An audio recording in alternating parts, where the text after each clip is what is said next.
Good morning, everyone. Hope you had a wonderful weekend. Today is Monday, August 14th, and I just decided I wanted to have this video up on Friday, but I was not finished with my whip that I was working on, and I now have a finished object to share with you all. Yes, I finished it, ladies and gentlemen. Woohoo! My Girl from the Grocery Store shawl by Yohi Locatelli is done, and I could not be more chuffed that it is done. I learned so much while doing this. I already knew how to do the garter stitch, of course. That was, that was fine. But I learned how to knit front and back. I already knew how to what did I have to knit two together. This is my first time changing yarn, and what I did was I attached the purple, did the 4 rows, and just carried the red up. I never cut the red at all. So I learned how to do that. Then when it came to the lace work, yes, that was fun. Lifeline and stitch markers were my best friends. I don't know about you, but I had to have a lifeline, I had to have the stitch markers, and I didn't figure out I had to have the stitch markers until the 3rd try. And I put it in one of my groups. I'm like, okay, look, I got to put this down for the night. It's driving me crazy. And one of the few people commented, get stitch markers in between each set. So I slept on it, got up, and for me, when I did the lace work, the first 2 rows of the lace work, I had to turn I muted the TV, closed the door, and I had to concentrate. And I declare, I think each row took me at least 30 minutes just to finish that 1 row. But anyway, it's done. So I learned how to do a knit yarn over for my first time. Now, like I said, this is my first shawl. I've made a couple of dishcloths, I've made an afghan, but both of them were just garter stitched with a yarn over on the side. And that was as challenging as it got. So when I saw this, I'm like, okay, this is going to challenge me, but not to the point where I'm going to want to throw it in the corner and never finish it. So it is done. I used my own hand-dyed yarn. It's a superwash 100% merino wool. There's no nylon in this at all. And I soaked it in eucalyne, or eucalyne, however you pronounce that word, and then blocked it. And it is ready to ship off to my client. And I hope she is as happy with it as I am, because this thing is gorgeous. It's not too big. Now, I did follow the pattern. Remember, I think I said last video that I was going to probably increase it because I had so much yarn left. And I didn't. I decided to go ahead and stick with the pattern because I didn't want to complicate things enough to try to figure out the stitch count, because when I got to the 10th repeat, my stitches matched. I said I have 144, I had 144. And I was not chancing it by adding a couple of more repeats, and then I would have to figure out, because I'm not knowledgeable enough in knitting yet to do that kind of stuff. So I left it alone, and I think it's plenty big. I don't think I should have needed to I think if I did 2 more rows, it would have been really, because I watched a video last night. My word, I don't know what kind of yarn she used or whatever, but that thing was humongous. I mean, she could have wrapped, yeah, that was way too big. But anyway, so this is done. Now, the pattern called for a size 7 needle. I did a 6, and I think if I do it again, I'm going to do it with a 7, but I did a 6, and like I said, it's plenty big, but I think I'm going to, my next one, I'm going to try a 7, because I definitely will be doing this again for me. I think I need to add this to my wardrobe and hope my daughter doesn't snatch it one day, which is more than likely what's going to happen. But anyway, so this is my finished object for the week. It is done. What is in my, what am I going to do with my bag? What's in my project bag next, I'm going back to my first love and crocheting. This is a project. This is a pattern, I saw a picture on YouTube, on Facebook.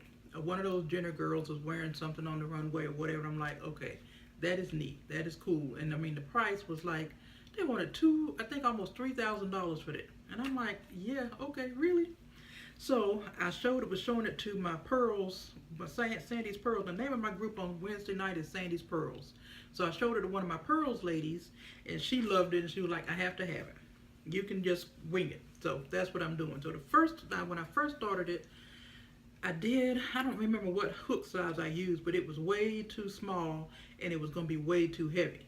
So I'm frogging it back and doing it there, and I just it's not going to take me long, but it's got baubles, and it's just going to be a pretty light, airy kind of throw. But I think it's something she can throw on over her bathing suit. So that's what's on my hook now. That is my whip that I will be working on this week, and hopefully be done by Friday is my plan. I crochet a lot faster than I knit because, of course, I've been crocheting for 30 years. But what I did was, since I learned so much on this, and one of the things is, it's frustrating for me as a Portuguese knitter, because when I was stuck on the knit front and back, I'm like, okay, let me get on YouTube, find somebody, watch a couple of videos.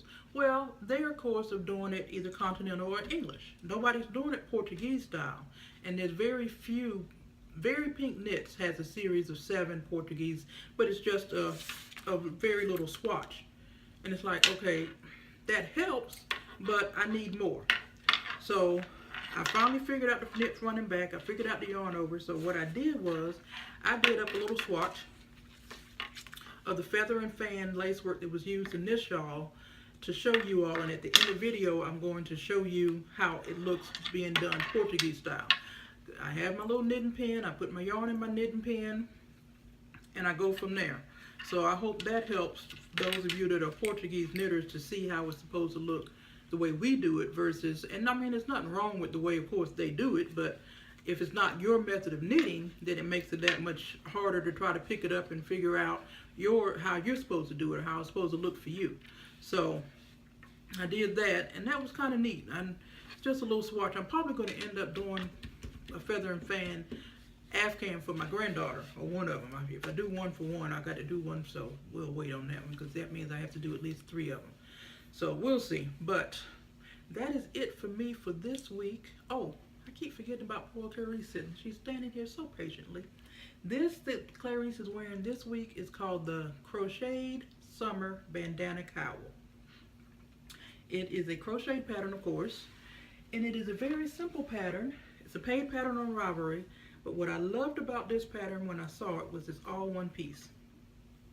There's no putting it on and having to fiddle with it. So for those of you in a cold climate, you put it on underneath your coat, you arrange it and you go, or you put it on over a sweater or what have you. For me in this climate, it's going on over a tank top or a t-shirt because it's just too hot to wear anything else. But you just put it on and you arrange it and you're good to go. So I've made, if you look under her projects, the designer's name is THATLOGANCHICK Designs. If you look up under her projects, I think I have at least 4 different ones that I've done. And yeah, it's a fairly easy pattern, but I found too with this pattern, blocking makes all the difference. If you look at some of the pictures, some of those, they weren't blocked or they left off the border, and it makes a big difference when you block it to me. So that is what's on Clarice for the week. This is what's on me for the week, and unfortunately it's about to go in the mail to the client, and hopefully she will love it as much as I do. And that's it. Stay tuned for the video on the Portuguese knitting fan and feather tips that I have, or whatever you want to call it. But yeah, and ladies, or I don't know why I always say ladies, because I love to see men knit too, and I know several men that do knit, so I don't know, it's just a habit to say ladies. But anyway, YouTubers, please share what you're doing. I want to know what's on your hooks. I want to know what's on your needles, because I want to be inspired. Maybe I'll see something that I want to try that you're doing, because now that I've not mastered this, but now that I've gotten this under my belt, I want to find something else to challenge me. And I think the next thing I want to find is a nice, I'm thinking I don't know if I'm ready for a top-down sweater, but I think I'm ready for a bottom-up sweater. So I'm scouring Ravelry trying to find a sweater that has enough interest. And yeah, so I think that's going to be my next challenge.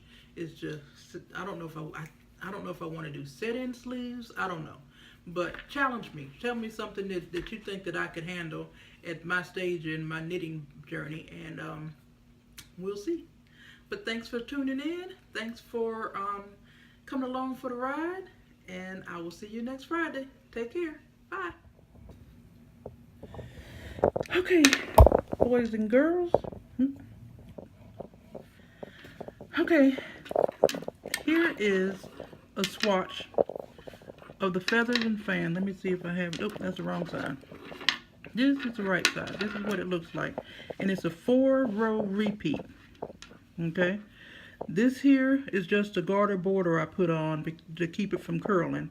And then I put a garter border on the side. So I increased, this is, okay. The pattern is an 18 stitch repeat. So from here to here is 18 stitches, and from here, this stitch marker to this stitch marker is 18 stitches. And then I put 5 stitches on each side for a border. So this would have been 36, so I ended up casting on 46 stitches. I just did a border for, I think I did like 6 rows of garter stitch, and then that's that. Stitch markers for me were my best friend doing this pattern. When I first started it, I was trying to do it without the stitch markers, and yeah, I ended up tinking it 3 times. So once somebody in one of my groups said, use stitch markers, pull them out, and I pulled them out and I put them in, but for some reason I was putting it, I don't know, I wasn't putting them in the right place, so I figured that out, and that's that. So I'm going to do the first of the repeat. I'll probably do a couple rows just to show you how I'm doing it. So my yarn is in my knitting pen. And the way I tighten or tension my yarn, I know when I learned how to do it, Portuguese knitting, I watched Very Pink Knits. And she said just, make a yarn finger, put it over here. Child, I might as well just lay the yarn on the table. I had no tension whatsoever. So the way I tension my yarn is this way. So I'm doing a garter stitch, purl garter stitch, because purl with Portuguese knitting is so much easier than knitting. So I just purl it. Wait a minute, my yarn is too tight, or too loose. So the first stitch is a purl. The first 5 stitches are purl stitches. I don't know.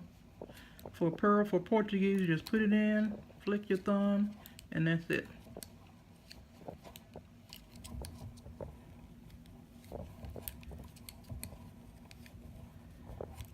And you move your stitch marker. Now, 18 stitches repeat. The first 6 stitches you're going to reduce to 3 by doing 2 knit together or 3 knit togethers. So, and the knit together for me was the hardest part. Wait a minute. See, I made a mistake.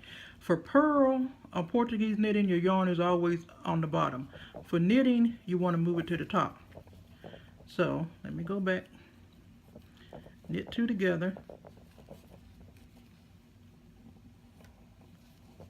1. And I knit tight, so that's why I'm having to fight with these stitches. I purl loose, but I knit tight.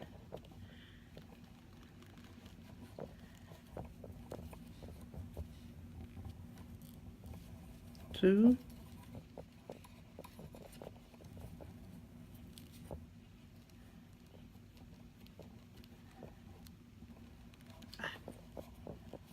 3. So I took 6 stitches and I made them 3 stitches by knitting 2 together. Now, the next 6 are yarn over, knit 1. Now for a yarn over with Portuguese knitting, you just pull the yarn back to the bottom and you knit it, and you went from having, you added an extra stitch with the yarn over. So that's 1, 2, 3,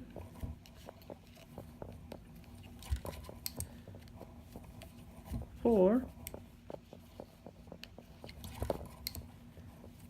5, 6. So on that one you went from having 6 stitches to having 12 stitches.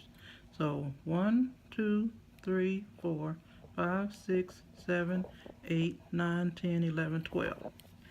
So that's right. And then the last 3 are back to knit 2 together. So you're going to put the yarn back on top of your needle and knit the last 6, knit them down to 3. 1,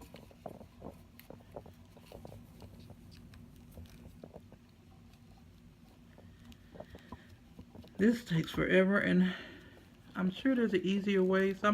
I saw somebody that slipped as the knit, and because they did it, whatever, didn't do it Portuguese style, I'm skeptical to do it that way because I want to make sure it looks the same. So I just fight with the knit two together. And honestly, this row takes the longest for me because I'm fighting so much. So that's that one. So in between, so you got your first 3, you got your 12, and then your last 3. So let's count. 1, 2, 3, 3, 4, 5, 6, 7, 8, 9, 10, 11, 12, 3. So that one is done. You slip your marker, and you go on. I'm going to do these off camera, and then I'm going to come back and show you what it looks like to do the next row, so you can see what the yarn overs look like when you're doing it. But let me do this off camera first because it's going to take a while, and I'll be right back. Okay, I am back. I put the yarn back on my knitting pen. Let me get my tension right. And this row is strictly purl. I'm sorry, it's strictly knit. So I'm going to purl my border. See, I'm having to put my yarn behind the camera. I've got to find a better setup, but anyway. So my tension has been off, but okay. So we're purling the first 5.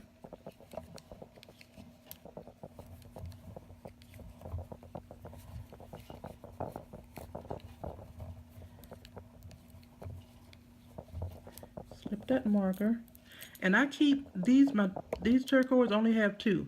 I use these strictly for my border, so when I see them I associate those with a border, so they don't ever get put in the middle of my work.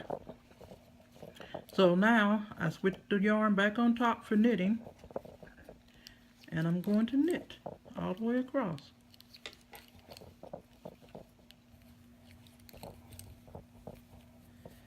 Now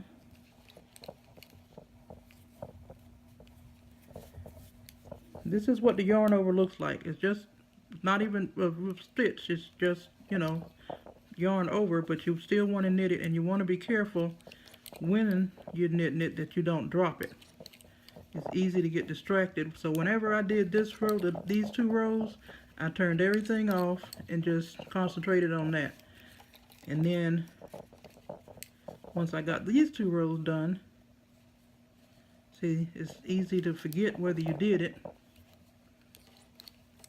And you have that excess yarn, and it's like, okay, did I drop a stitch? What am I doing? So I made sure to concentrate on these 2 rows.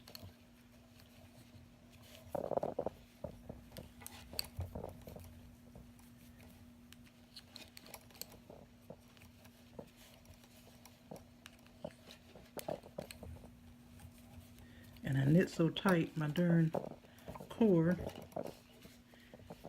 twist on me. These are Knitter's Pride carbon needles, interchangeable set. I love them because this part is grippy enough to where the yarn doesn't slide too slick, but sometimes it makes it, I don't know if it's because of that my needles get done or not. I tried on a set of metal needles when I first started, and that was way too slippery for a newbie. And the bamboo was way too grippy, so these were a happy medium. I have a set of chai goo on the way that I can't wait to try. I decided it was on sale. I needed a 16-inch circular instead of paying the price for just the tip. The tip of this for a 16-inch, because I have the cords, it was going to be $15.39 just for the tips. And I'm like, no. So I can't wait for that to get in so I can try those and see how those look or feel. So you just knit all the way across. And I hope I'm keeping this within range of you all seeing what I'm doing.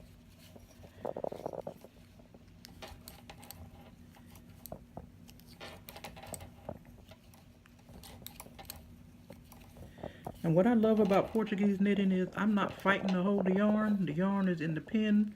All I'm doing is just moving my thumb.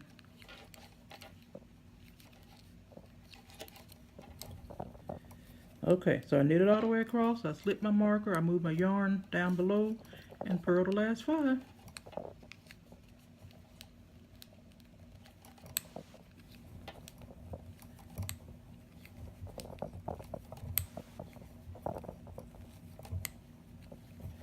There we go.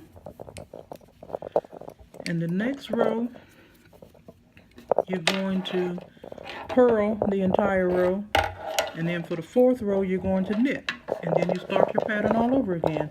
So that's what a feather and fan looks like Portuguese style. So I might actually one of these days make my granddaughter, because she needs another Afghan, make her one in Portuguese. I mean, make her feathers and fan, just because I like the way it looks.